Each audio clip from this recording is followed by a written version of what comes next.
بسم اللہ الرحمن الرحیم۔ رزق کی تنگی کا آج تقریباً ہر آدمی کو سامنا ہے، اور دن بدن ایک تو مہنگائی بڑھ رہی ہے جو آپ کے سامنے ہے، اور اسی طریقے سے روزی میں بے برکتی زیادہ ہو رہی ہے۔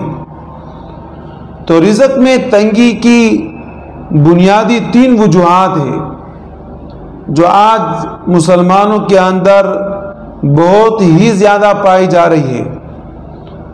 ان میں سے ایک تو یہ کہ فجر کی نماز پڑھنے کے بعد فوراً سونا، فجر کی نماز کے بعد اور اشراق سے پہلے اس وقت کے اندر سونا، یہ انسان کے رزق میں تنگی کو پیدا کرتا ہے۔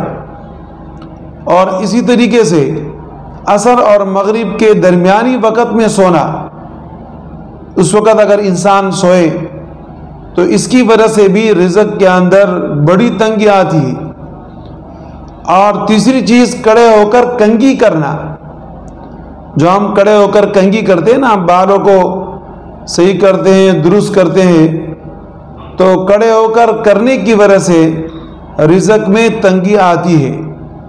یہ وہ 3 اعمال ہے کہ اس سے بچیں گے تو اللہ رب العزت آپ کی حفاظت فرما کے آپ کے رزق کے اندر وسعت پیدا کریں گے، اور جو بے برکتی وہ ختم ہو جائے گی، اللہ پاک اس کے اندر برکت کو ڈال دیں گے۔